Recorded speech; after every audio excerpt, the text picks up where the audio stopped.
Assalamualaikum warahmatullahi wabarakatuh. Apa kabar sahabat Multazam? Selamat datang di channel Multazam TV. Pada dasarnya, banyak perempuan inspiratif yang mana kisahnya bisa kita jadikan pelajaran dan teladan kehidupan. Tak hanya perempuan-perempuan di zaman modern seperti sekarang ini. Di zaman dulu juga banyak perempuan inspiratif, solihah dan mulia, yang mana sebagian kisahnya dimasukkan Allah di dalam Al-Quran. Sahabat Multazam, di dalam agama Islam dijelaskan terdapat kisah perempuan-perempuan solihah yang dirindukan dan dijamin untuk masuk ke dalam surga, yang mana kisahnya menjadi teladan bagi kita semua. Di dalam agama Islam, perempuan-perempuan yang dijamin masuk ke dalam surga disebut juga sebagai Ummul Mukminin atau ibu dari semua umat muslim di dunia.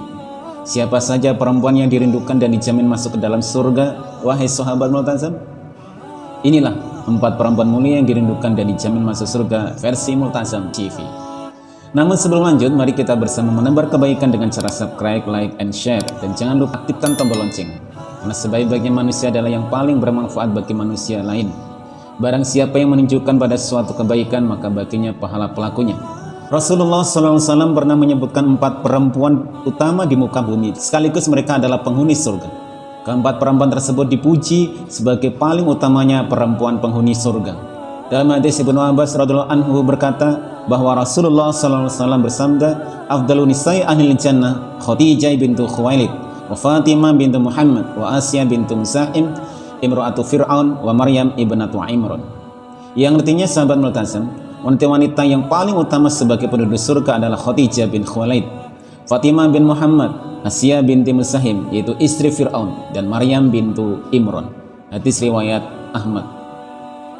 Penjelasannya yaitu 1. Istri Nabi Muhammad SAW yaitu Khadijah radhiyallahu anhu adalah orang yang pertama beriman kepada Allah Subhanahu wa taala dan Rasulnya. Khadijah memiliki beberapa sifat baik dan kedudukan yang mulia. Kebaikan hatinya membuat dirinya mau menjadi istri Nabi SAW, meskipun saat itu Nabi terbilang miskin dan tidak memiliki tempat tinggal. Hingga kemudian Khadijah yang dikenal sebagai wanita kaya menghabiskan seluruh hartanya untuk hidup bersama Rasulullah SAW. Ketika orang-orang tidak percaya pada Nabi SAW, Khadijah sudah percaya dan beriman kepadanya. Ketika orang-orang mengusir Nabi Muhammad, Khadijah melindunginya. Khadijah memberi ketenangan pada diri Rasulullah SAW setelah menerima wahyu pertamanya. Saat itu Rasulullah SAW merasa takut dan menggigil, hingga kemudian diselimuti Khadijah. Rasulullah SAW berkata kepada Khadijah, "Wahai Khadijah, apa yang terjadi denganku? Sungguh aku merasa khawatir atas diriku sendiri." Setelah mendengar apa yang dialami suaminya itu, Khadijah berkata, "Kala abshir, fa wallahi la yukhzikallah abadan. Fa wallah innaka latasilur rahim, wa tasduqul hadis, wa tahmilu kalla, wa taksibul ma'dum, wa taqri dhaif, wa tu'inu ala nawaibil haq." Tidak, sampaikanlah kabar gembira. Demi Allah, Allah tidak akan mencelakakanmu. Demi Allah, sesungguhnya engkau benar-benar seorang yang senantiasa menyambung silaturahim, seorang yang jujur kata-katanya, menolong yang lemah, memberi kepada orang yang tidak punya. Engkau juga memuliakan tamu dan membela kebenaran. Akhirnya Khadijah pergi dengan membawa beliau hingga bertemu dengan Waraqah bin Naufal, anak pamannya Khadijah. Hadis riwayat Bukhari.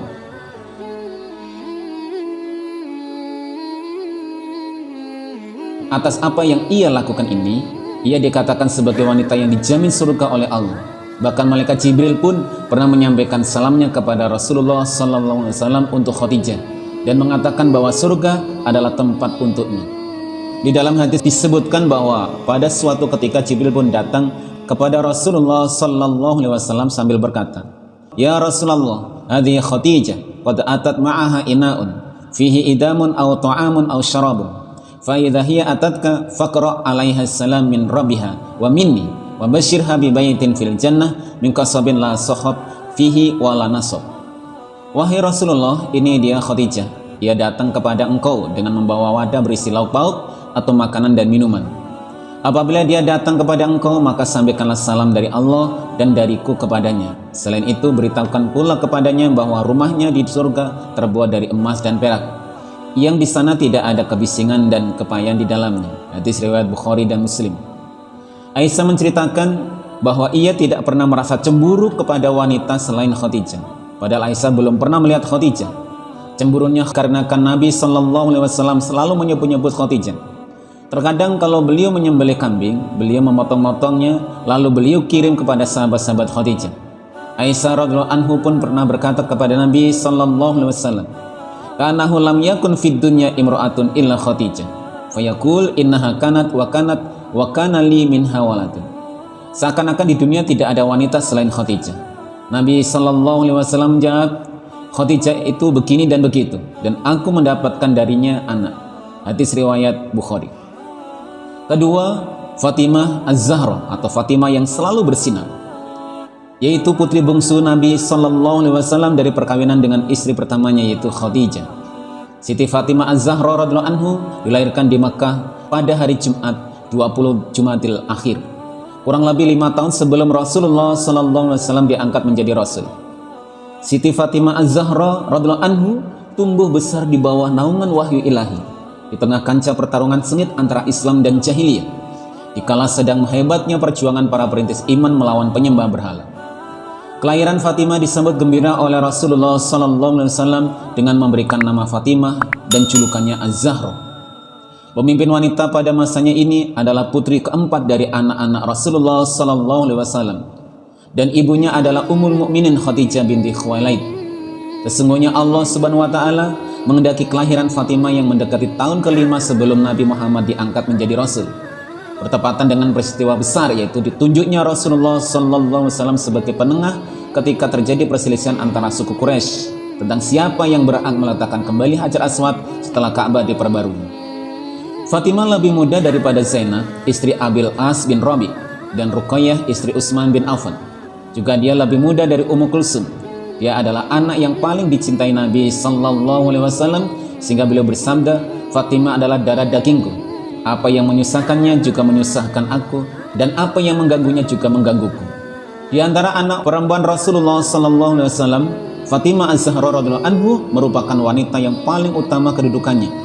Kemuliaannya itu diperoleh sejak menjelang kelahirannya, yang didampingi wanita suci sebagaimana yang diucapkan oleh Khadijah. Pada waktu kelahiran Fatimah radhiyallahu anhu, aku meminta bantuan wanita-wanita Quraisy, tetanggaku, untuk menolong. Namun mereka menolak mentah-mentah sambil mengatakan bahwa aku telah mengkhianati mereka dengan mendukung Muhammad. Sejenak aku bingung dan terkejut luar biasa ketika melihat 4 orang tinggi besar yang tak ku kenal dengan lingkaran cahaya di sekitar mereka mendekatiku. Ketika mereka mendapati aku dalam kecemasan, salah seorang dari mereka menyapaku, "Wahai Khadijah, aku adalah Sarah, ibunda Ishak, dan 3 orang yang mendampingiku adalah Maryam, ibunda Isa, Asiyah, putri Musahim, dan Ummu Kulsum, saudara perempuan Musa. Kami semua diperintah oleh Allah untuk mengajarkan ilmu keperawatan kami." Sambil mengatakan hal tersebut, mereka semua duduk di sekelilingku dan memberikan pelayanan kebidanan sampai putriku Fatimah radhiyallahu anhu lahir.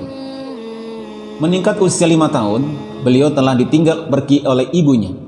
Tidak secara langsung beliau menggantikan tempat ibunya dalam melayani, membantu dan membela Rasulullah sallallahu alaihi wasallam, sehingga beliau mendapat gelar Ummu Abiha, ibu dari ayahnya. Dan dalam usia yang masih kanak-kanak, beliau juga telah dihadapkan kepada berbagai macam ujian. Beliau melihat dan menyaksikan sendiri perlakuan keji kaum kafir Quraisy kepada ayahandanya, sehingga seringkali pipi beliau basah oleh linangan air mata karena melihat penderitaan yang dialami ayahnya. Fatimah Az-Zahra tumbuh menjadi seorang gadis yang tidak hanya merupakan putri Rasulullah, namun juga mampu menjadi salah satu orang kepercayaan ayahnya pada masa beliau. Fatimah Az-Zahra memiliki kepribadian yang sabar, penyayang, dan tidak pernah melihat atau dilihat oleh laki-laki yang bukan mahramnya. Rasulullah SAW sering sekali menyebut nama Fatimah. Salah satunya adalah ketika Rasulullah berkata, "Fatimah merupakan bidadari yang menyerupai manusia. Sesungguhnya dia adalah pemimpin wanita dunia dan penghuni surga yang paling utama." Az-Zahra bukanlah satu-satunya gelar yang dimiliki oleh Fatimah. Abu Abdullah berkata, Fatimah memiliki 9 nama di sisi Allah Subhanahu wa taala.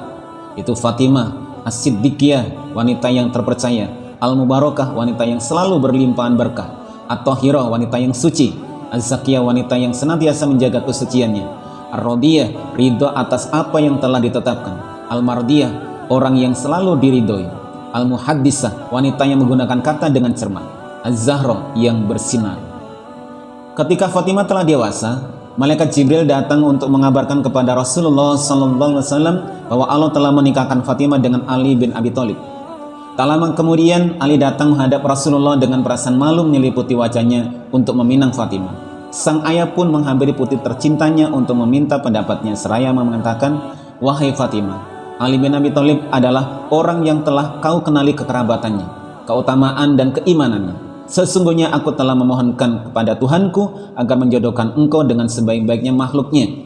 Ia telah datang menyampaikan pinangannya atasmu. Bagaimana pendapatmu atas pinangan ini?" Fatimah terdiam.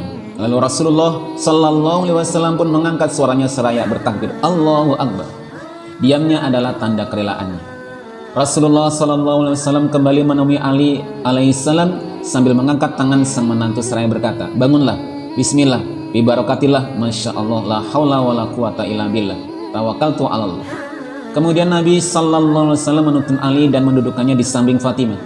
Beliau berdoa, "Ya Allah, sungguhnya keduanya adalah makhlukmu yang paling aku cintai, maka cintailah keduanya, berkahilah keturunannya, peliharalah keduanya. Sesungguhnya aku menjaga mereka berdua dan keturunannya dari setan yang terkutuk." Rasulullah SAW mencium keduanya sebagai tanda ungkapan selamat berbahagia. Kepada Ali beliau berkata, "Wahai Ali, sebaik-baiknya istri adalah istrimu." Dan kepada Fatimah beliau menyatakan, "Wahai Fatimah, sebaik-baiknya suami adalah suamimu." Acara pernikahan itu berlangsung dengan kesederhanaan. Saat itu Ali tidak memiliki sesuatu yang bisa diberikan untuk mahar kepada sang istri selain pedang dan perisainya. Untuk menutupi keperluan mahar itu, ia bermaksud menjual pedangnya. Tetapi Rasulullah SAW mencegahnya karena agama Islam memerlukan pedang itu dan tidak setuju apabila Ali menjual perisainya. Kemudian Ali menikahi Fatimah dengan menggadaikan baju besinya kepada Utsman bin Affan. Rasulullah SAW bersabda, "Sesungguhnya Allah Azza wa Jalla memerintahkan aku untuk menikahkan Fatimah putri Khadijah dengan Ali bin Abi Thalib. Maka saksikanlah sesungguhnya aku telah menikahkannya dengan mas kawin 400 fidyah atau dalam perak namanya dirham." Selanjutnya Rasulullah SAW mendoakan keduanya, semoga Allah mengumpulkan kesempurnaan kalian berdua, membahagiakan kesungguhan kalian berdua, memberkahi kalian berdua dan mengeluarkan dari kalian berdua kebajikan yang banyak. Di dalam kitab Aryat Ar-Nadoroh. Kemudian diceritakan Fatimah meninggal pada usia 27 tahun.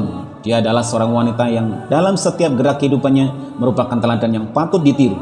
Figur seorang istri yang solihah dan sabar. Fatimah juga figur ibu teladan yang mendidik putra-putranya.